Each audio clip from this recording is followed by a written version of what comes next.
Nah, kita akan bicara tentang bagaimana biar CS itu tidak ditanya-tanya aja, tapi closingnya gede. Kalau kalau chatnya udah banyak itu masuk ke apotek, udah mulai ada chatnya itu, maka kita perlu nanam ini mindset yang satu ini tuh buat timnya gitu ya, buat timnya tentang teknik closing yang ini nih, satu ini gitu. Kenapa cuma jelasin satu mas gitu? Karena ini yang paling paling langsung bisa dipraktekkan dan paling efektif selama ini kita kerjakan gitu ya. Jadi mindsetnya adalah, ini closingnya adalah, pokoknya apa namanya, prinsipnya adalah yang tanya yang menang. Nah, ini adalah jenis pertanyaan yang ada di Bis Apotek, gitu ya. Paling sekitaran ini aja gitu. Dia tanya harga, dia tanya stok, dia tanya resep ini ada nggak di sana, gitu ya. Dia kemudian konsultasi gitu. Sebagian besar pertanyaan itu diiniin dari empat tipe ini ya, dari harga, stok, resep, dan konsultasi. Nah, maka gitu kita bisa rancang gitu pertanyaan-pertanyaan yang bisa mengarahkan kepada closing. Pertanyaan-pertanyaan yang bisa mengarahkan kepada closing gitu ya. Dengan apa? Dengan kreatif lah pokoknya. Pokoknya kreatif gitu, bikin setelah dia tanya kita nanya lagi gitu. Nah, itu intinya kayak gitu. Sebentar, saya bikin kata-katanya dulu. Ya begitulah. Ya, saya contohkan langsung aja. Nah, ini misalnya orang datang, ini kita offline dulu ya, offline dulu. Orang datang, Mbak, misalnya mau beli fresh care gitu. Oh ya ini, itu kan sebenarnya benar, tapi kalau menurut saya nggak begitu benar ya, nggak begitu benar karena jadinya cuman closing satu gitu.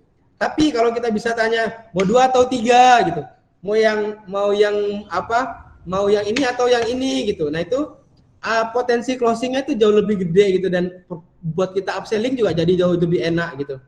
Misal orang datang dengan membeli Omron gitu ya, Omron, udah dia cek barangnya, udah coba nggak bisa ya kayaknya. Coba bisa kalau di kita di Indah Farma boleh coba alatnya, boleh dicoba, kecuali yang alat yang cek ya, cek gula segala macam itu nggak bisa.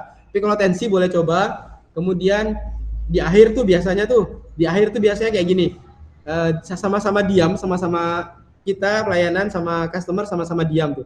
Dia megang-megang gitu, megang-megang sambil lihat, sambil mikir dia. Terus kita tanya, gimana Bu, jadi beli enggak? Kan apa ya, kalau kayak gitu tuh kurang pas gitu bagi kita. Nah makanya kalau di kita itu pertanyaannya adalah, jadi Bu mau yang ini atau yang ini gitu, mau yang Omron yang ini atau yang ini gitu, atau mau yang coba merek lain gitu. Nah jadi kita selalu prinsipnya adalah yang aktif bertanya gitu, sehingga kita yang akan menang gitu. Begitu juga nanti di di WA ya gitu, di WA misalnya ada yang tanya kata flam gitu, oh ada harganya 5.000 per tablet, mau pesen berapa gitu. Kita harus kayak gitu, harus tanya, jangan cuma bilang ada 5.000 per strip gitu, 5.000 per biji gitu, cuma sampai kayak gitu, dan itu kurang tepat gitu.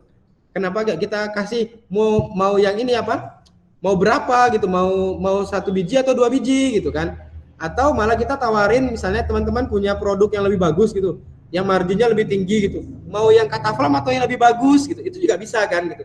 Jadi prinsipnya adalah bagaimana kita menghadirkan pertanyaan-pertanyaan yang bisa dia itu nggak ada pilihan lain selain beli gitu. Nah kalau ini contohnya adalah, perhatikan ini teman-teman, kata ataunya ini loh. Kata ataunya ini adalah kata yang kalau di kita itu kata ajaib gitu. Jadi apa namanya, mau yang ini atau ini. Jadi kita kasih 2 pilihan gitu. Kita bertanya juga, kita kasih juga pilihan ke mereka untuk pilih yang mana gitu. Jadi tidak ada pilihan buat mereka selain 2 ini gitu loh. Sehingga potensi closingnya gede gitu. Nah ini. Selain itu bisa juga tentang warna, mau merah atau warna biru gitu. Kemudian mau yang tentang kekuatan sediaan, mau yang 25 atau 50 mg, mau yang harga, mau yang ukuran, mau diantar atau diambil gitu. Nah ini adalah mindset yang harus ditanamkan sama tim CS ketika ada orang tanya di grup gitu, atau tanya di Japri, itu kita harus tanya balik gitu. Jadi misalnya ada kata flam, berapa mas 1 strip gitu. Oh iya, ada nih ready stoknya kata flam, harganya sekian 1 stripnya. Mau diambil atau diantar Bu? Nah, itu kan bisa tuh. Atau mau pesan 1 strip atau 2 strip gitu, itu bisa juga. atau mau yang lebih bagus gitu juga bisa. Nah, itu yang mindset ini harus ditanamkan sama tim ya teman-teman, termasuk di pelayanan juga ya. Termasuk di pelayanan juga gitu. Bahkan kalau di kita itu kalau orang beli sirup, beli apa itu yang barang-barang OTC itu kita tanyanya mau 2 atau 3 gitu.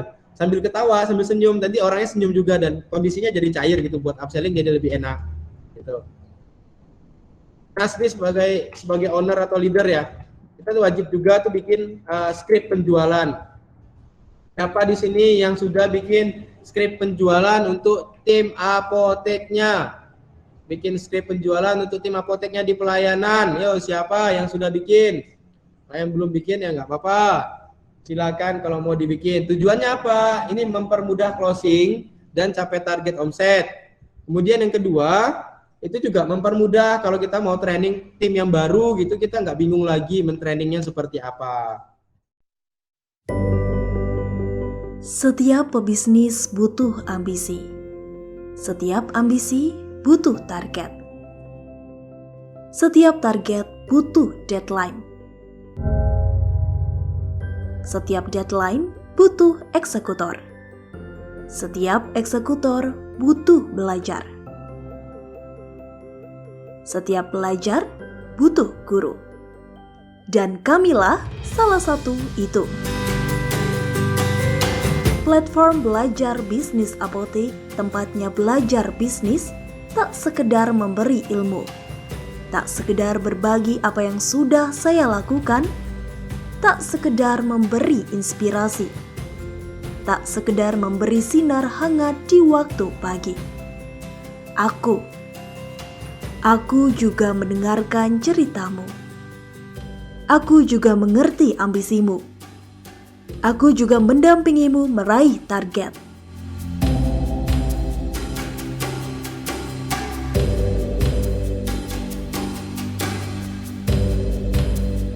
Aku juga memfasilitasi kebutuhanmu.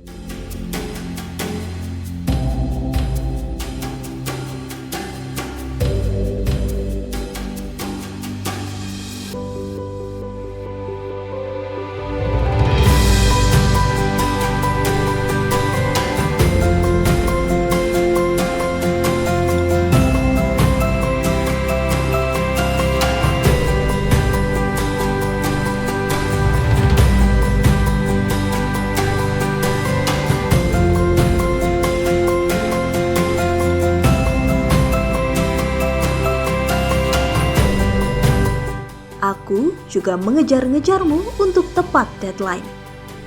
Aku mengajarimu untuk jadi eksekutor hebat dalam bisnismu.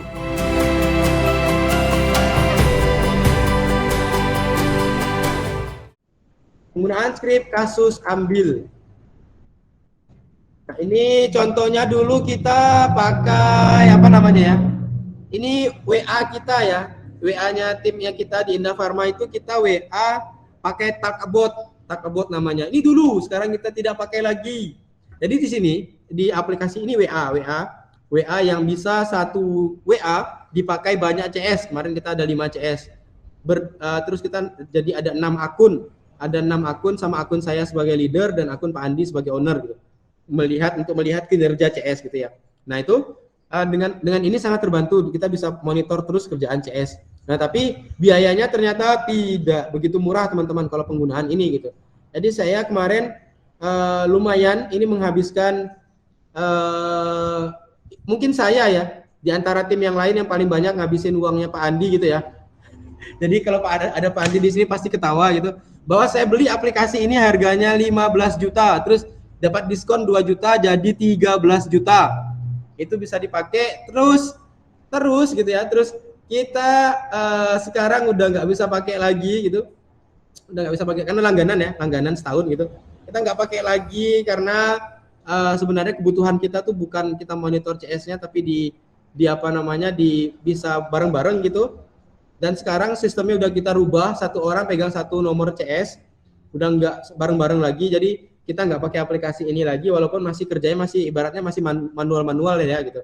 Mereka laporan di Excel, kita bisa lihat pekerjaannya gitu.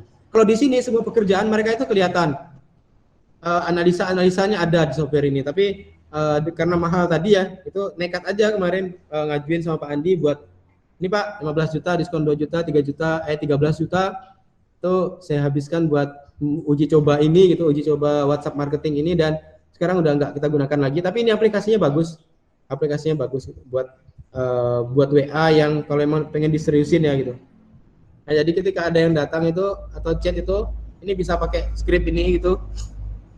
Yang pertama, Mas ada pirokam gitu kan. Nah ini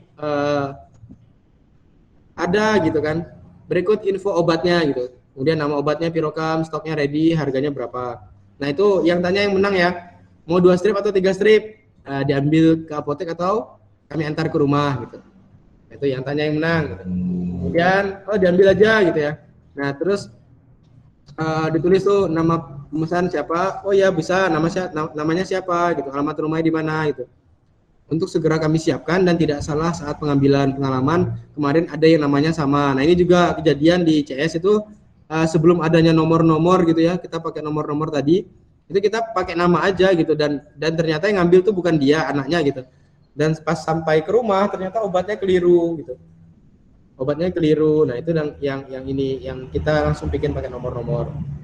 Mau diambil jam berapa gitu kan. Nah, itu yang kita nanya terus gitu. Kemudian langsung kita script ketiga, kita kirimkan totalnya gitu. Kami siapkan sekarang G, kami tunggu kehadirannya gitu. Terus dia balas nanti kan G gitu. Nah terus script yang terakhir itu juga kami bikinkan script untuk upselling gitu ya. Kenapa? Karena potensinya gede banget nih upselling buat di sini, buat di CS. Kan tinggal kopas ya. Ada satu masalah sebenarnya di upselling itu. Ini tantangan banget buat leader, buat owner, gimana menggerakkan tim untuk pede buat upselling gitu ya. Karena kebanyakan masalah ketika tanya, kenapa kamu nggak upselling? Saya takut Pak, saya nggak pede gitu. Nah kalau di CS ini udah nggak ada istilah nggak pede, karena tinggal kopas aja gitu, nggak usah ngomong, nggak usah lihat-lihat orangnya, nggak usah malu-malu lagi, tinggal kopas gitu kan. Kenapa kami taruh upselling ini terakhir, nggak di awal? Karena kami biarkan mereka closing dulu, baru upselling gitu. Jadi kalau di CS ini kita closing dulu baru upselling. Kalau di pelayanan kan di kasir dulu, pas di kasir mau bayar baru kita upselling kan gitu. Nah itu sama seperti di CS, di sini juga kita closing dulu, sudah closing pesanannya, baru kita upselling gitu. Nah kalau di sini tinggal kopas aja, oh ya sekalian hand sanitizer-nya karena udah ada namanya, bisa disebutin tuh namanya siapa. Harga 15.000 ukuran 900 ml nih gitu. Sudah pakai botol semprot jadi lebih praktis gitu. Nah itu bisa. Nah, sama disimpan lagi ya di sini gitu dengan nomor-nomornya tadi, kita kasih nomor pesanan juga gitu.